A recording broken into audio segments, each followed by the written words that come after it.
blood and gore. Only watch if you're more than 18. Thank you.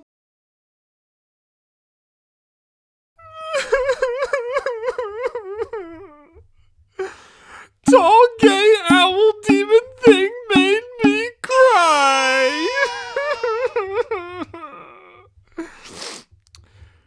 Didn't expect me to say that. Well, I didn't expect it to happen, and yet here we are. What are you still here for? I got no opening joke for you. Just play the video. The Stolis, the daddy, Stolis daddy, really cute daddy. Yup, apparently this is the turn that Vivzy wants to take for the second episode of Helluva Boss, taking the guy who's essentially a running joke at this point and showing off the tragedy of his character, including his marital problems, unstable home life, miserable daughter, and general loveless existence. Yeah, let that sink in. R-rated Big Bird, whose dialogue needs more bleeps than the Elder Swear, is someone we're supposed to care for 2 episodes in. And if the title and the intro didn't make it obvious already, it actually worked. It worked a treat. Even though Helluva Boss's main priority is to get a laugh out of you, Vivzy and company are definitely trying to take some time to make you care about the characters, and I absolutely love that. Some of my favorite comedies of all time double as endearing stories with wonderful characters, and if this is going to be the norm for emotional punches and character writing in this show, I'm even more floored to see what's next than I was with Murder Family. And again, this is Stolis I'm talking about here. Stolis! And not just Stolis, but Blitz too! And Moxie and Millie get a cute little side plot, and there's this robot clown Beetlejuice thing, and just take more of my positivity, you wonderful show. Let's take a look at Helluva Boss Episode 2, Loo Loo Land.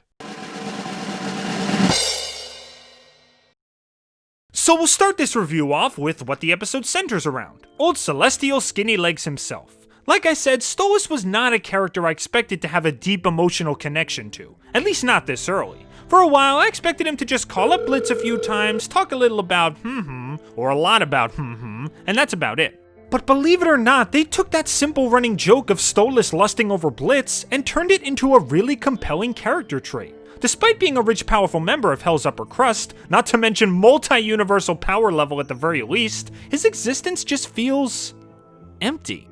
As we see throughout the episode, especially in the opening song, Stolas has tried time and time again to find love, to find an emotional purpose to his existence, and yet over and over again his stories come to bitter ends. His hopes and dreams dashed and scattered like stardust across the cosmos, and eventually he decides to just give up and settle down.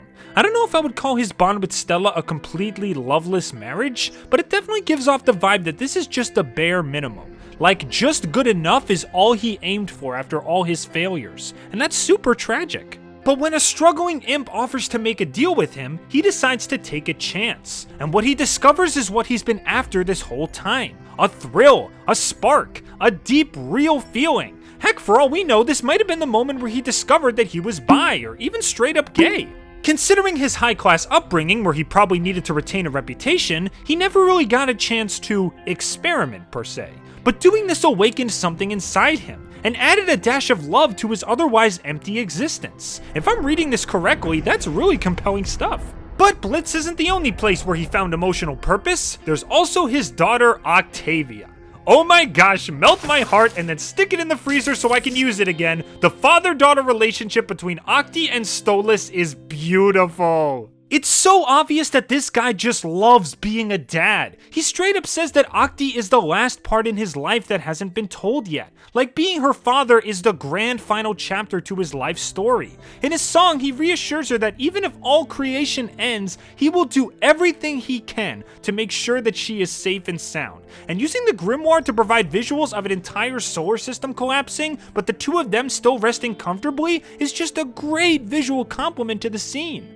Honestly, I wouldn't be surprised if this was a real solar system somewhere in the galaxy, and he just destroyed it for the sole purpose of comforting his daughter. I'm pretty sure this was just an illusion he cooked up, but I'm convinced that he would totally do something like that. That's just how much he loves her.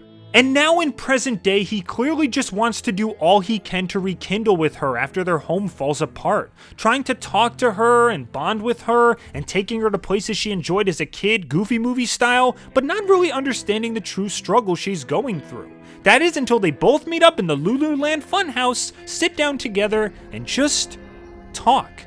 Octavia is both angry and terrified by the situation. She thinks that her father is being selfish by only thinking about his own sick desires and not even considering how she feels, and she's afraid that one day he'll run away with some imp and just leave her behind. Home doesn't feel like home anymore, and their family doesn't feel like a family anymore. And when Stolas tries to explain the situation, he just can't. It's obvious that what's going on in Stolas' life is not something that can really be put into words. He's married but not happy, he's powerful but doesn't feel meaningful, maybe he's even a little sexually confused, he doesn't know, and that's perfectly fine. But even amongst all this chaos, one thing he is certain about is that he will never abandon his daughter. That much is clear. And the way the two of them make up at the end paints a nice picture for their future. And even if Stolas' marriage does end up falling out, he'll never forget about his little Starfire. Just amazing. Also, remember when I said that I wasn't huge on Bryce Pinkham being the new voice for Stolas? I take it all back. Bryce freaking kills it in his performance here. I still stand by the fact that his more high-pitched voice may not suit the demeanor of a dignified aristocrat, but when it comes to the dulcet tones of a calming and loving father, and the sad, delicate coos of a man in a tragic situation, I think Bryce takes the cake. His emotionally charged acting here works with the writing to make multiple moments into huge tearjerkers, and Barrett Wilbur-Weed as Octavia did a great job for her first time, and just adds to the feels of whatever scene she's placed in. I'll admit I do think that Juliana Sada, who voiced little Octavia, sounds a little bit old for a kid who looks to be about 5 or 6 years old, but that's only a minor gripe and it wasn't too distracting. But that's just one character. How about the other IMPs? Well, they're hired by Stolas to act as bodyguards so him and his daughter can enjoy their time together. I expected them to just be relegated to side gags and B plots, which they kind of are, but even those side stories are packed with substance. The one for Blitz is especially interesting, as we get an even deeper dive into his background as a thespian. As I pointed out in my pilot review, you can see all manner of memorabilia in the IMP office, which shows that Blitz used to be part of a circus. In fact, he was the headliner, the amazing Blitzo. But as BeetlejuiceBot points out, it pretty much went horribly wrong. The kids were scared of him, no one laughed at his jokes, and despite his efforts, he never took off. Apparently it went so bad that he could only find employment as a balloon vendor at a rip-off amusement park where he had to watch Fizz getting all the attention he never got. He even went so far as to make the O in his name silent because it was too much of a bitter reminder of how much of a failure he was. Talk about tragic. But I think the most impactful line in this subplot, and probably the whole episode, is when Fizzarolli says that no one ever loved Blitz. At first glance, it doesn't really seem to bother Blitz, as he just brushes it off, and then he tries to empty a full magazine into Fizz, which does lead to some great chaotic mayhem in the last act. But looking at bits and pieces from other episodes makes you realize that being alone definitely bothers Blitz more than he's letting on. Treating his employees like a family, constantly dropping in on their lives just to feel included, adopting Luna as his daughter pet thing, putting up constant reminders of a time when he thought he was loved by all. This guy is definitely unhappy deep down and just masks his sadness under cruelty, sarcasm, and jokes, like a sad clown wearing a mask. I'm not gonna lie, if there's any character that I want to see as the focus of an episode next, it's him. The fact that he's obviously hiding these feelings deep down is just begging to be explored. Also, while on the topic of Blitz hiding things, am I the only one that thinks he might be secretly into Stolas? I mean, I know we always see him aggressively hating on the guy for constantly flirting with him, but considering that he's clearly hiding his true feelings about being lonely, it's possible that this is just some kind of angry cover-up or even denial of his true emotions. I don't know, the idea of two guys who live loveless lives finding comfort or even just relief when they're with each other actually sounds really interesting. I don't ship a lot of guys, but if this is the direction Vivzy and Brandon are headed with these two, I'd be all for it.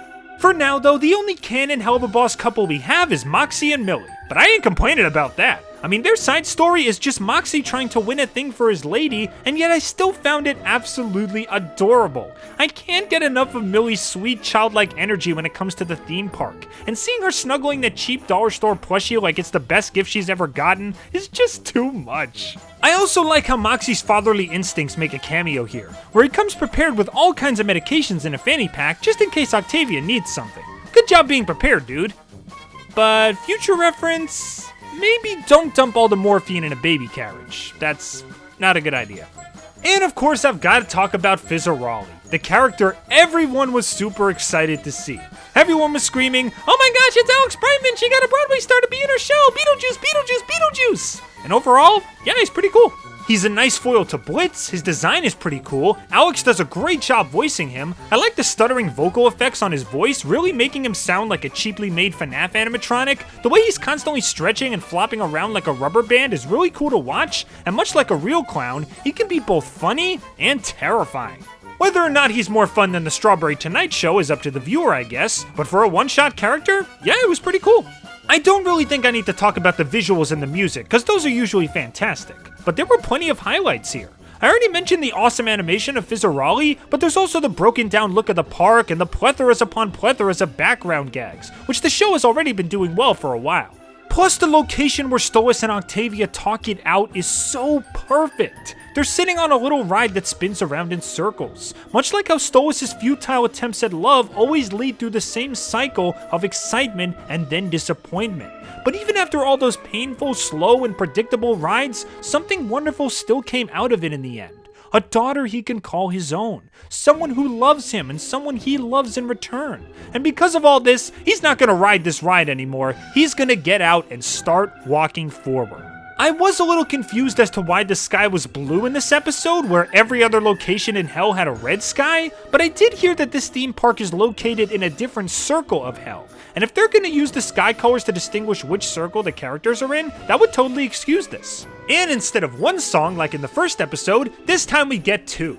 And while Fizzarolli's song is decent and fun and bouncy and all that good stuff, it's Stolas' song, You Will Be Okay, that is one of the biggest emotional highlights of the series so far.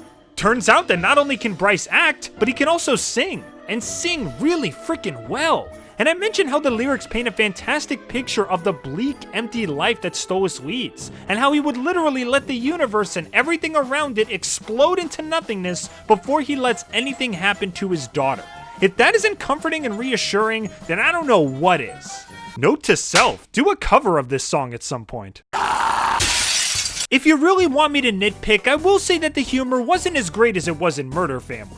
If you've seen any show that tries to do parodies of theme parks, you've seen a lot of these jokes before. The mascots being creepy, the rides being dangerous, the merch being super overpriced, but you gotta buy it because it's Disneyland! I mean, it's Loo Loo Land! The scene with Moxie trying to win a prize for Millie was definitely adorable, but it really felt similar to that scene from Despicable Me. Even to the point where they hit the target, but actually needed to knock it over to win the prize. Sorry, Viv, but unless your Carney is voiced by Jack McBrayer, their version of the scene will always be better. Though if you actually do get Jack to be on the show, because I know you're a massive Wanderer fan like me, I will love you forever. Like, more than I already do. There were also a lot of jokes about lawsuits, which got kind of old after a while. Though I will say that one part where Fizz literally just rips a line straight from Charlie's song in Has Been Hotel is pretty funny. It doesn't even rhyme in the verse, so it wasn't even worth it. That doesn't even rhyme. Yeah, it does. But honestly, this isn't much of an issue because the focus wasn't really on comedy, it was on characters and heart. And those things easily hold up this episode as a masterpiece, even if it's not super funny. I think I've already said more than enough. If Murder Family was a rock-solid start to the series, then Loo Loo Land is a diamond-solid bar that all other episodes should strive to reach. Every character feels important. Every emotional beat hits dead on. Every visual is captivating. The music is beautiful. The depth and future possibilities are intriguing. And the way they molded simple jokes into effective character traits is nothing short of genius. Yeah, the jokes are more on the ass side compared to the other episodes, but that doesn't stop the overall package from being the series' first 10 out of 10 in my opinion. If you weren't huge on Helluva Boss's pilot and weren't even crazy about Murder Family, I highly recommend you give this show one more chance with this episode. It's jam-packed with so much good stuff that I'm sure it'll turn a lot of skeptical heads. Go to Vivzi's channel, check it out right now, and congratulate her and her awesome team. Give her what she deserves because gosh darn it, the indie animation scene needs more stuff like this. And frankly, I think we all do too.